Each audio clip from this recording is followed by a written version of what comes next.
Running a small business means I wear lots of hats. When I put on my hiring hat, I can count on LinkedIn Hiring Pro to make it easy. LinkedIn Hiring Pro helps manage my hiring workflow, puts my job post in front of a unique network of professionals, and matches me with the best candidates for my business. I can also share my job with my network. No other job site lets me do that. No wonder most small businesses say they'd use LinkedIn Hiring Pro again. Hire right the first time. Post your job for free on LinkedIn today at linkedin.com/quality. This episode is brought to you by Accenture. When your advertising operations fall out of sync, everything else follows. Spotify and Accenture are working together to reinvent the rhythm of ad sales, using automation, analytics, and smarter workflows to simplify campaign delivery and access better data across the business. The result? Less time spent on operations, more time connecting brands with the moments and fandoms that matter most. Learn more at accenture.com/Spotify.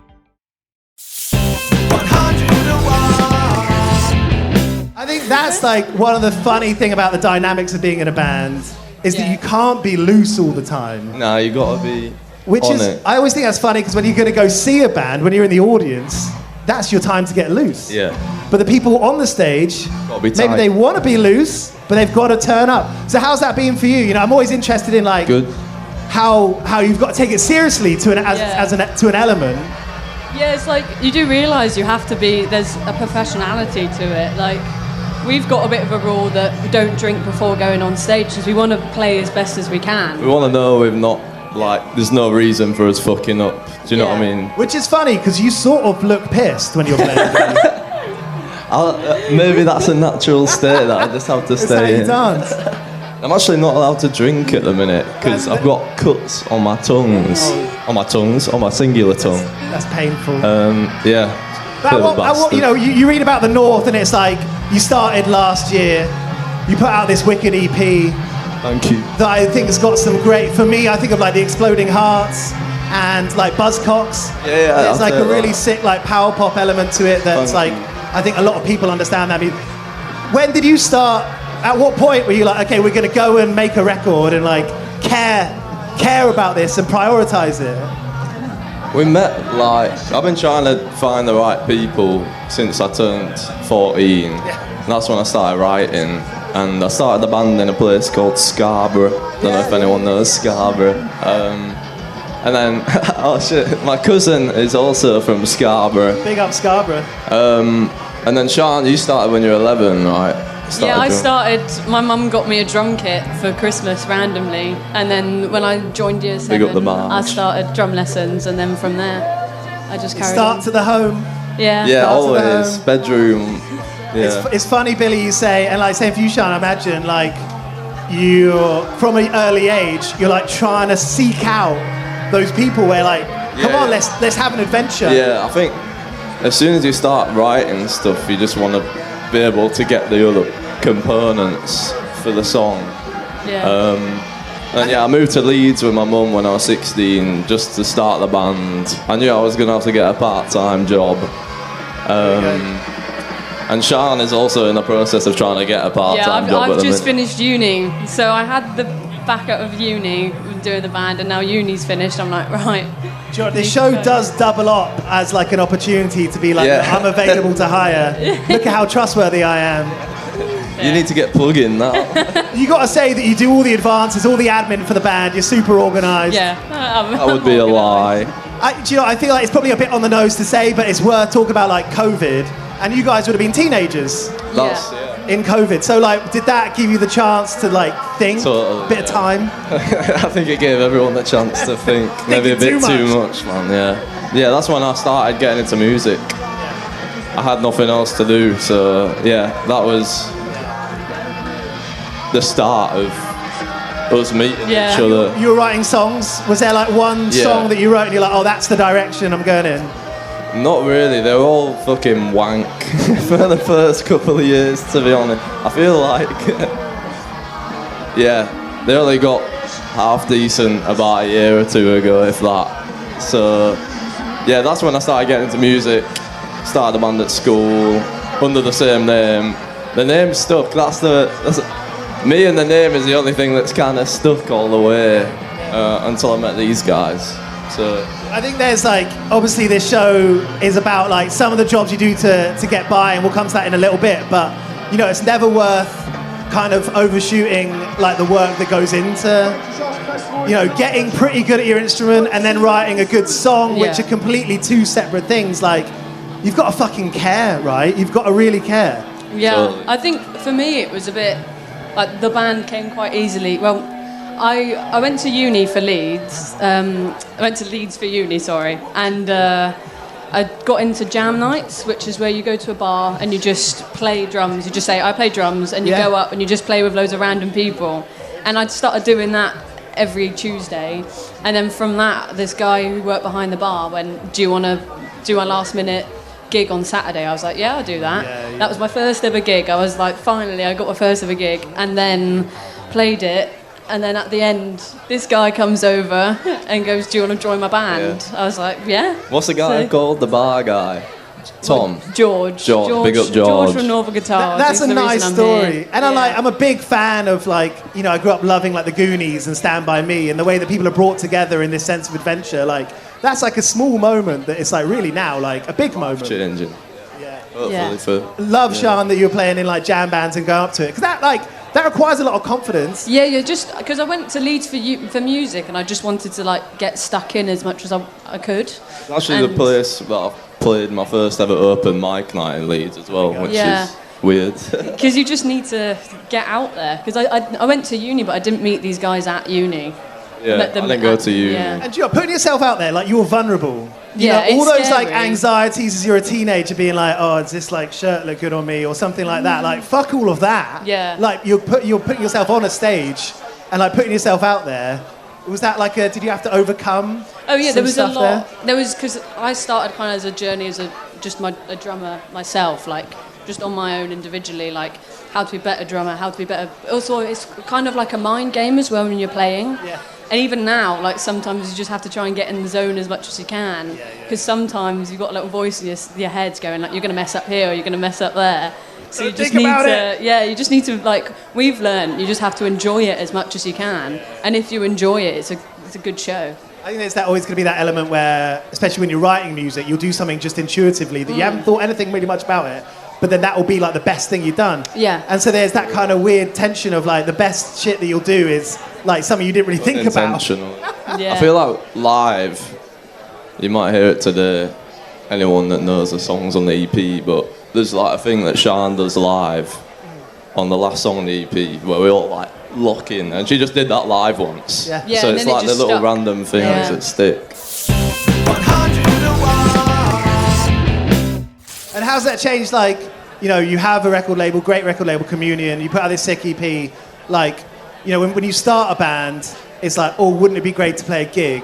You play a gig. Oh, wouldn't it be great to go on tour? Oh, yeah, wouldn't it be great to... There's so many steps that come... That's literally, last year we played at the smallest stage here, and we walked past the market stage, and we were like, I really want to play there. And now, luckily, we are. Come on, So- and how's that works for you? Does it like feel, you know, do you have to, I mean, we talk about how you have to care about and you go in stages, but do you have time to look around you and be like, oh, right, this is what we're doing now, is it? Yeah, I think it's really nice to see progression, and it's like all the hard work that we are putting into it, and it's nice to see everything like ramp up a little bit. Good to hear. And, you know, on the 101 part-time job side, like if you're in a band, if you're doing comedy, if you're trying to write a novel, if you're doing any of that, you're going to be doing loads of bitty jobs that, look, you face it, you're allowed to say it that you don't want to be there. I don't think that's unfair to say. I think that's fair. How's it worked for you? You know, like trying to, because money, everything costs money, right? Well, yeah, money. I remember when I first moved to Leeds and I was doing rehearsals in the disabled toilet at college with some random By guy. yourself? No, with a guy playing bass. I didn't know what a bass player was when I moved to college, by the way.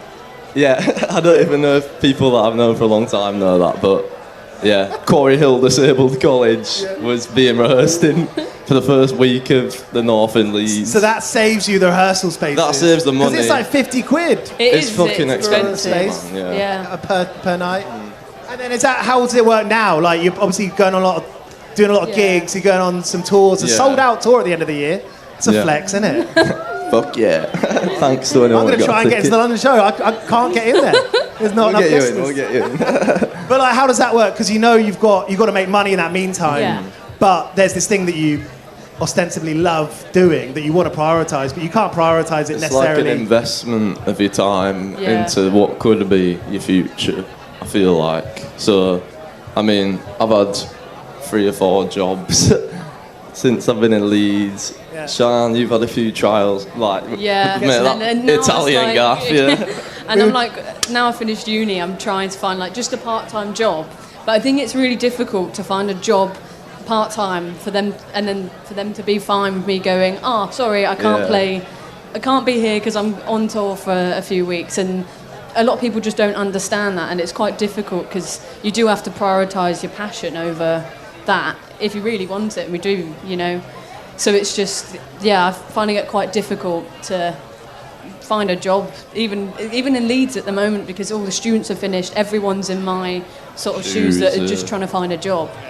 There's one answer for that, if when you go for a job interview, specifically you, Sian, is that you've just got to lie. Yeah, exactly. That's exactly. Say, I want to work at Millets and Black. I want to be here at Decathlon forever. Look them square in the eye.